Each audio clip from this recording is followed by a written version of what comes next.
while Republican leaders try to sway 5 of their undecided colleagues, 2 of which say they will not vote for this bill if it adds to the deficit. So how will all these numbers affect the fate of the tax bill? Let's ask Republican Senator Bill Cassidy, a member of the Finance Committee. Senator, I know you've been working hard, and I appreciate you carving out the time for us tonight. A lot of action down there. We're getting close. Wall Street loves it. The American public can feel it. It's palpable, but very little room for error. So we're hearing just now news that there won't be a tax trigger. But to counter that, the corporate taxes, probably the tax rate will start perhaps at 20% and stair-step higher each year to what number? Oh, I can't tell you what number it's going to end up at. I do know that JCT saying that 0.8% growth is all that would result from this. Most people don't believe. They're saying that our economic growth is going to top out at 2% per year over the next 10 years. When we've had 3% growth for the last 2 quarters, projected to have 3% growth for this quarter. I think the fact that 0.8% growth yields almost $500 billion in excess revenue suggests that we go from 2.0 to 2.6, and everything is taken care of, and I think that's what folks are banking on.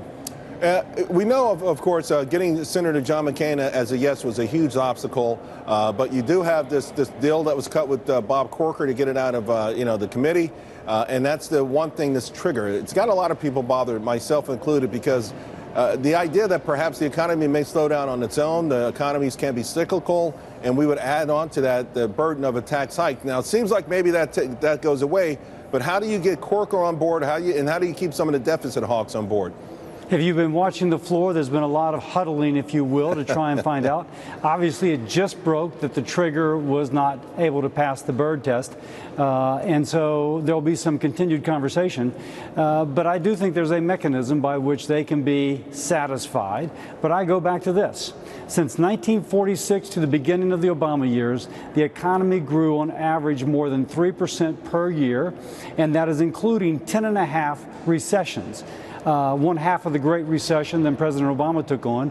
But aside from that one, 10 full recessions as well as natural disasters in the in-between. The idea that we can't grow beyond 2.0 defies history. And if we grow even at 2.3 or 2.4, then we have more than made up for the lost revenue, and we think that will happen. Yeah, and I agree with you 1,000%. It's absolutely nuts. Anyone sits down and does their own research. I refer back to the presidency of Ronald Reagan. We saw incredible annual GDP gains. We saw incredible job growth. One single month with 1 million people employed with a far smaller population. So the odd thing is, though, that you and some of your fellow colleagues are having to convince Republicans that this is what could happen.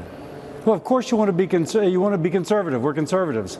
On the other hand, this is not happening by itself. Regulations are also being cut.